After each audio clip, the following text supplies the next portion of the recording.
All through history, every revolution was to make the world better. But there was one condition. Before I can make the world better, certain people got to go.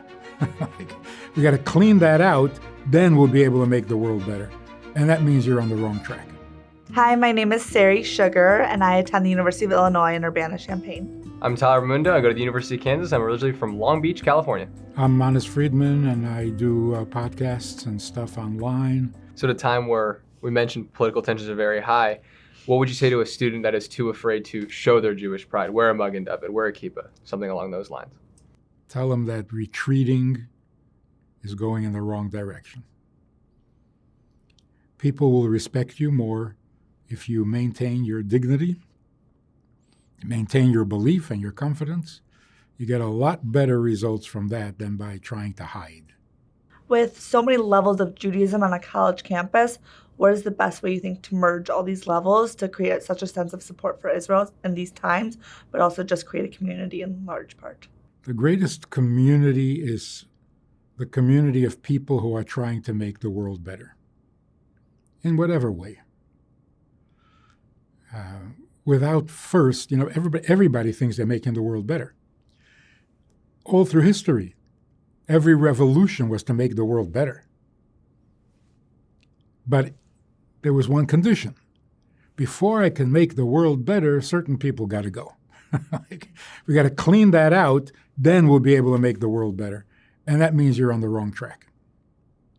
If you can't make the world better now, then you're not really making the world better.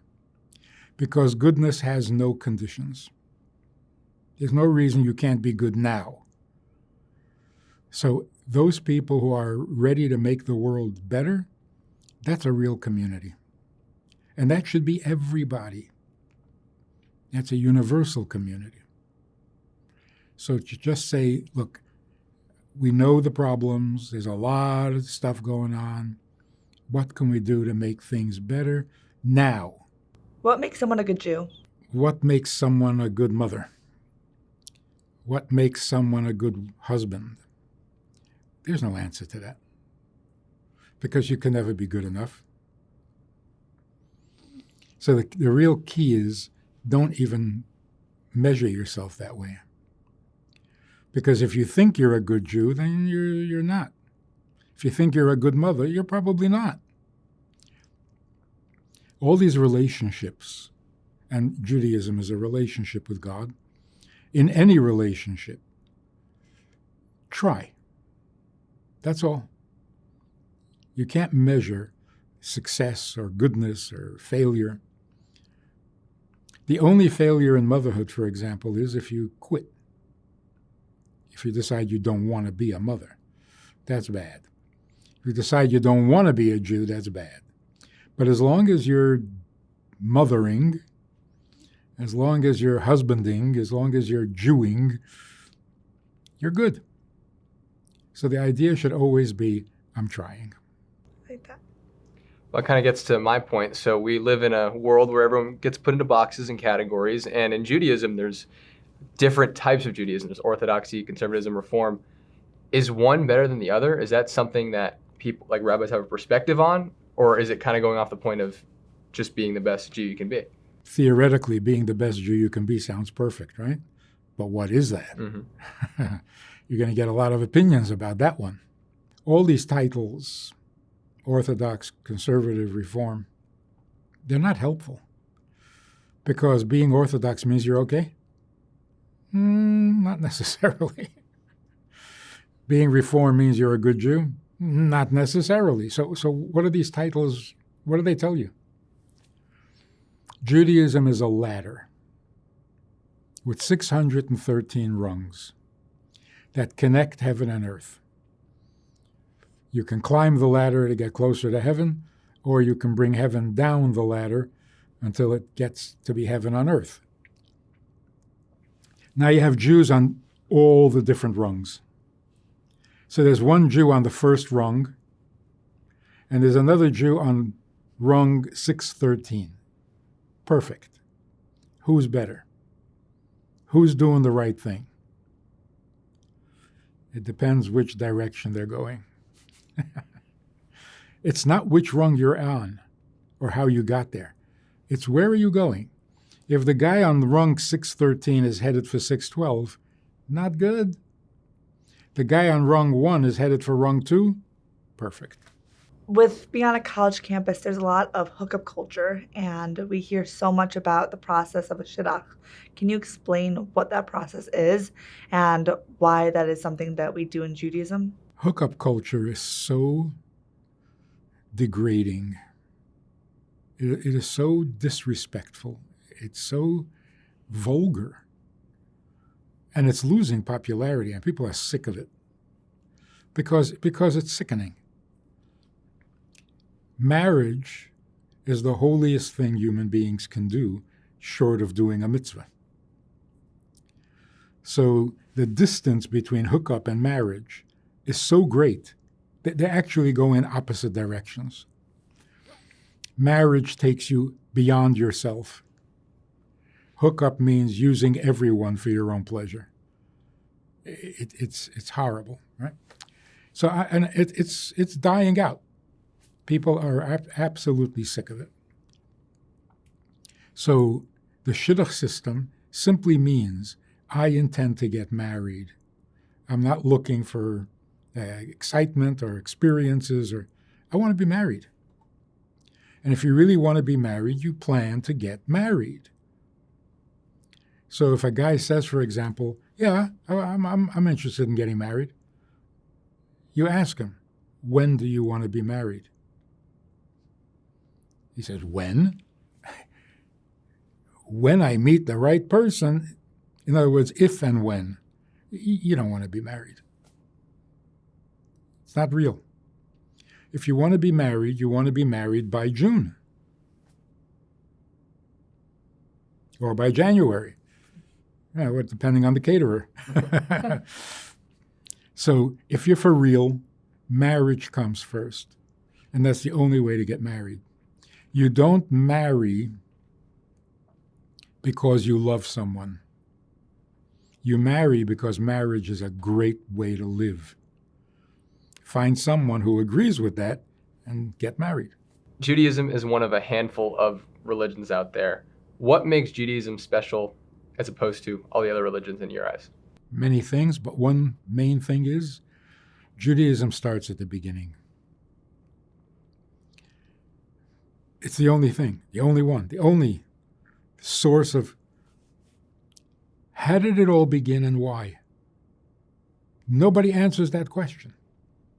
Religion says you're in trouble, you're weak and dependent and needy, so God better be on your side, and in order to get him on your side, you have to pray, you have to offer up a sacrifice.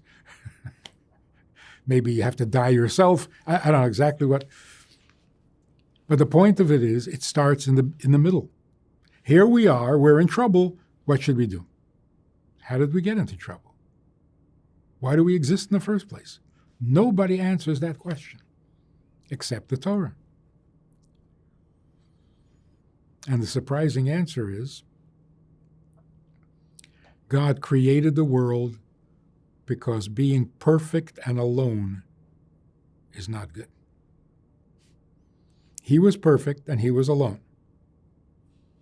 And he doesn't like it. So he created a world in order for him not to be alone, to have a relationship with his creation. But in order for it to be a relationship, we have to have free choice. Because if we can't choose to be in or out of that relationship, then it's not a relationship. So he gives us free choice, and he says, I don't want to be alone. Will you be mine? Be my people. We said yes. If it's the word of God, it shouldn't be surprising that it becomes more relevant with every generation. Because with each generation, we're getting closer to the conclusion of God's plan. So the Torah becomes even more understandable, more obviously necessary and relevant than a year ago. Also, practically speaking, when people say, all these laws in the Torah, they're kind of old. 3,000 years ago, different world, how can the same rules still apply? The rules are rules of morality, not technology. Morality has never changed. Like, for example, if you can think up a new sin, we'll have to rewrite all the laws. So far, nobody can come up with a new sin. We keep doing the same old ones over and over. Isn't that amazing? All these fertile minds, imaginations, brilliant. No one can come up with a sin. I mean, a new sin. I think that a lot of women have a negative view in the secular world about modesty. And it's more of their way of telling themselves to cover up and not look a certain way. Why do religious women take so much pride, do you think, in dressing modest? I'm not sure they take pride in it. They're comfortable in it. In other words, the less you need to think about it, the better. So it's not like women wake up in the morning thinking, how can I be modest today? They just get dressed and go. Modesty is not an issue.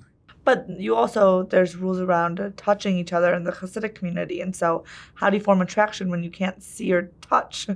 That's attraction. Because it's what you can't have? Of course. Because when you see, you get bored. Seeing doesn't create excitement for the long run. It's just temporary, instant. But I've seen that, boring. The visual is not helpful. And that's why women are more modest, because they're not so visual. Yeah.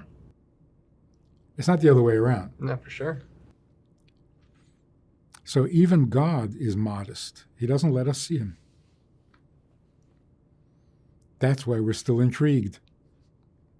So who are you really? That's a good point. I've never heard that. Are there mitzvahs that are more important than others, and are there sins that are worse than others? We're told not to think that way. How come? Because what is a sin? Something that does not please God. How do you know what pleases him less? What upsets him more? You don't know. Which mitzvah gives him more pleasure? How are you supposed to know that? If this is something that gives him pleasure, that's all we know. We can't measure his pleasure. To us, like, what would you consider a worse person?